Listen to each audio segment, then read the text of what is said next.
देखिए 1947 में जब ब्रिटिश लोगों ने देश को छोड़ा था, भारत को छोड़ा था, मैं तो भारत बोलता हूँ, तब क्या है कि ना पाकिस्तान पैदा हुआ था ना बांग्लादेश पैदा हुआ था, लेकिन बलूचिस्तान था तब भी।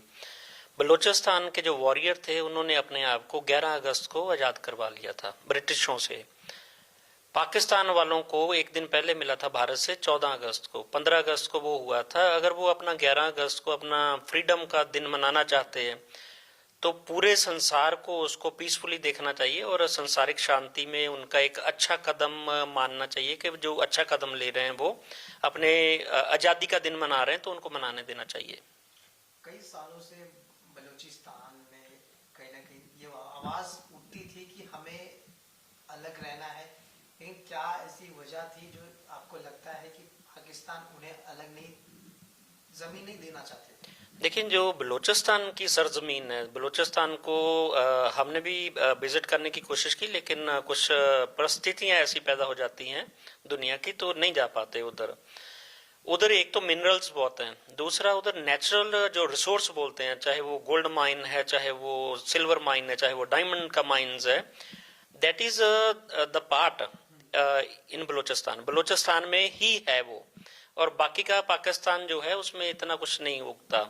अगर बलूचिस्तान को उससे अलग हो जाता है तो पाकिस्तान का 75% जो इकोनॉमिकली वो ग्रोथ है वो टूट जाएगा। जहां से वो क्या करते हैं, चाइना को भी एक्सपोर्ट कर रहे हैं, अमेरिका को भी एक्सपोर्ट कर रहे हैं, और कंट्रीज को भी मिनरल एक्सपोर्ट होते हैं। तो अगर बलूचिस्तान उनके हाथ से जाता है तो उनका बहुत बड़ा नुकसान होता है, इसलिए वो इनको आज़ाद नहीं होने दे रहे। आखिरी सवाल ऐसा है कि बलूचिस्तान ने तो अपना जो भी आज़ादी को लेके कहा है उसके अगेंस्ट अगर बात करें तो पूरी वर्ल्ड में, पूरी दुनिया में कितने देश हैं जो इस चीज़ को सपोर्ट करते हैं कि हाँ बलूचिस्तान भी एक अलग मुल्क होना चाहिए? कितने हैं? कुछ अगर उस पर डिटेल अगर डिटेल में जाया जाए तो बहुत से कंट्रीज हैं, मोर देन 56 कंट्रीज जो हैं वो बलूचिस्तान के आज़ादी के हक में हैं। कि देखो आप 21st सेंचुरीज में अभी जी रहे हैं, 21वीं सदी में अब जी रहे हैं, तो इसमें लड़ाई झगड़े का तो कोई है नहीं। अगर आपके घर में भी कोई झगड़ा होता है, मैंने पहले भी आपको बोला था कि अगर घर में झगड़ा होता है, अगर दो भाइयों को नहीं बनती तो वो अलग अलग हो जाते हैं, लेकिन उनको रिक्वेस्ट करनी चाहिए बलूचिस्तान वालों को, पाकिस्तान को, कि अगर आप हमसे अलग भी होना चाहते हो आप अलग हो जाओ, आप आज़ाद मुल्क चाहते हैं आप आज़ाद मुल्क बन जाओ, लेकिन पाकिस्तान से अपना जो मित्रता का रिश्ता है वो मत तोड़ें, तो उसमें शांति का संदेश जाएगा। अगर उनको जितना बीट करेंगे तो वो उतना बढ़ता जाएगा। वो उसमें देखिए, पाकिस्तान अपने मसलों के लिए अगर यूएन में अप्रोच करता है तो यूएन उसका सपोर्ट करती है। पाकिस्तान अपने जो भी उनके मसले होते हैं, अमेरिका को अप्रोच करता है वो करते हैं, उनकी हेल्प करते हैं। यूरोपियन यूनियन में 26 कंट्री है, आई थिंक नाउ 29 कंट्रीज हैं, ब्रिटिश हैं, उनको भी अगर अप्रोच करता है तो वो इनकी हेल्प करते हैं पाकिस्तान की।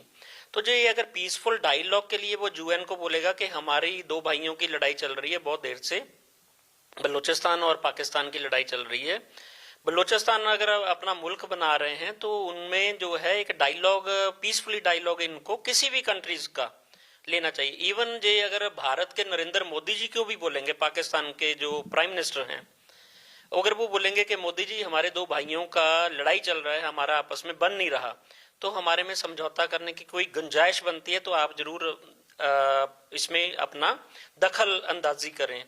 तो मैं आपको 1000% बोलता हूँ, as a good neighbour Narendra Modi ji उनको कभी मना नहीं करेंगे, कल ही वो फ्लाइट लेके उधर जा सकते हैं।